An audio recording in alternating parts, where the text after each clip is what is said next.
Fabio Quartararo ended the 2025 MotoGP season with a sentence nobody expected from a former world champion. When asked to rate his year, he didn't hesitate. From 1 to 10, 5. It was brutally honest, a raw confession from a rider who once carried Yamaha's future on his shoulders. Instead, 2025 became the season where he dragged an outdated MotoGP machine far beyond its limits, and still walked away empty-handed. Despite delivering 5 pole positions and 3 podiums across sprints and Grand Prix, Quartararo remained winless for a third straight year.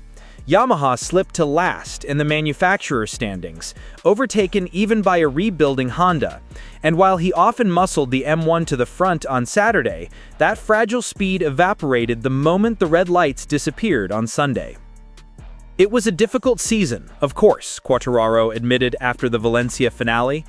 I showed myself that I was fast, that was the most important thing. But we know how difficult it is to make results with our bike. Then he said something even heavier. There was nothing really important to remember from this season. The results alone didn't tell the full story. The emotional toll did. Quartararo openly admitted he needed the season to end simply so he could breathe again. "You know you're not fighting for what you want," he said. "I give my 100% all the time, but sometimes it's P4, sometimes P6, sometimes P10, sometimes on the ground. I needed the season to finish, to disconnect, to think." A 5 out of 10 season for a rider once seen as the man capable of challenging Marc Marquez across an entire era. The rider who delivered Yamaha's last world championship in 2021. And now, a rider standing at crossroads with one demand: a winning bike immediately. As Yamaha prepares to enter the V4 era in 2026, the pressure has never been more intense. Quartararo's patience, once unshakable, is now gone. "I need a fast bike," he stressed. "I need to feel it's a winning bike, that I can fight for top 3 and top 5 in every sprint and every GP. I want a winning bike." He tested Yamaha's early V4 prototype at Misano, but felt almost nothing. Valencia brought a slight step, 0.554 seconds from the top. But that was still only good enough for 15th. The engine was restricted, the bike far from finished, but excuses no longer reassured him.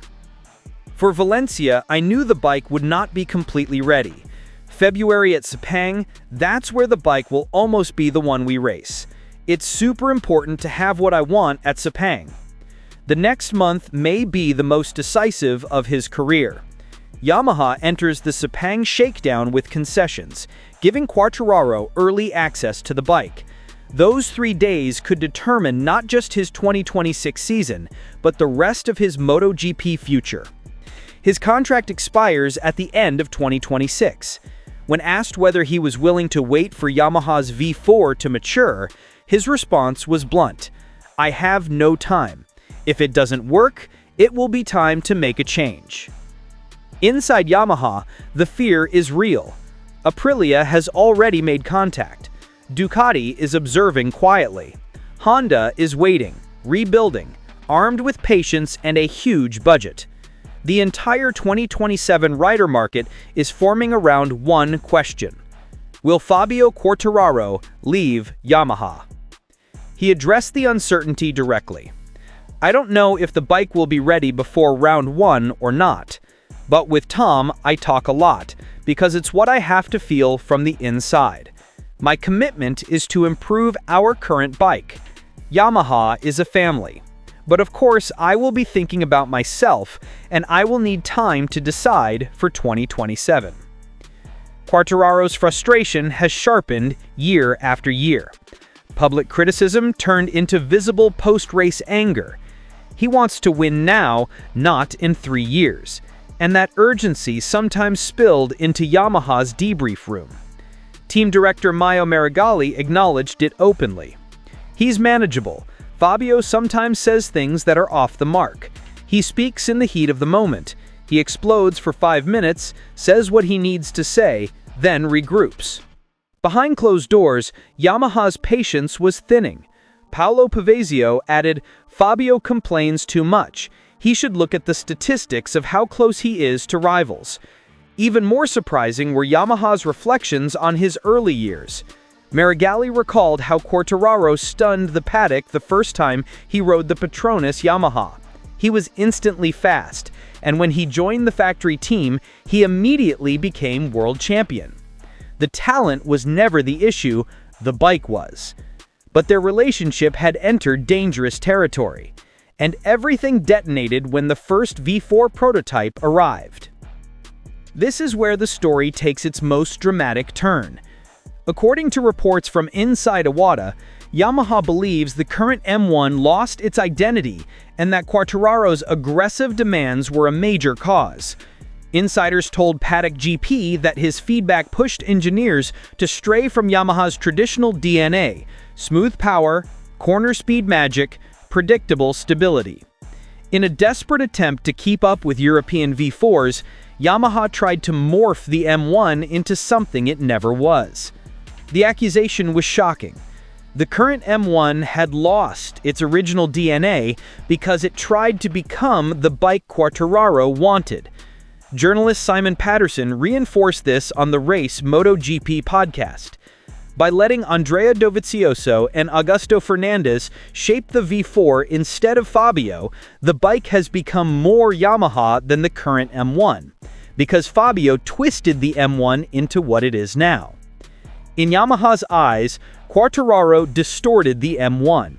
In Quartararo's eyes, Yamaha failed him for 3 years. And now, both sides are out of patience. This is why Yamaha deliberately limited his influence on the V4 development. They want to return to Yamaha DNA, not a bike bent exclusively to Quartararo's style. The breakdown has become so severe that management no longer protects him. Meregali even admitted his feedback isn't always correct. Yamaha's frustration is growing. Quartararo's irritation is louder. The partnership now feels like couples therapy, tense, forced, held together only by memories of the 2021 world title.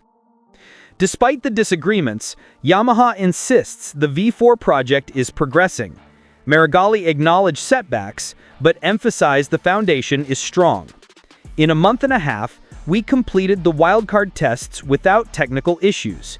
We started the engine when we said we would. Test rider Augusto Fernandez added that the V4 is smoother than the inline 4, aligning closer with Yamaha's classic philosophy and perhaps confirming the internal accusation. The V4 feels more like a Yamaha than the current M1. Meanwhile, on track, the season collapsed. Alex Rins suffered through injuries and finished 19th overall with 68 points. Satellite riders Miguel Oliveira and Jack Miller were unable to lift the constructors' standings. Yamaha ended the year with just 3 podiums across the entire grid. The M1 is now undeniably obsolete. The shift to a V4 is not a choice. It is survival. 2026 will be painful. 2027 will be a reset. But none of that guarantees Quartararo's loyalty. He has stayed because Yamaha gave him his first dream, but he knows he is wasting his prime years. He has now gone 1,248 days without a win, and he remains one of the few riders capable of challenging Marc Marquez across a full season. If Yamaha cannot deliver a winning bike early in 2026, the paddock expects a seismic move. Aprilia has already positioned itself. Ducati is watching. Honda is waiting, rebuilding, armed with patience and a huge budget. The next chapter of MotoGP could be defined by one transfer. The M1 is obsolete. Yamaha knows it. Quartararo knows it. Everyone in the paddock knows it. Yamaha believes Quartararo pushed the M1 away from its identity. Quartararo believes Yamaha failed him for 3 years.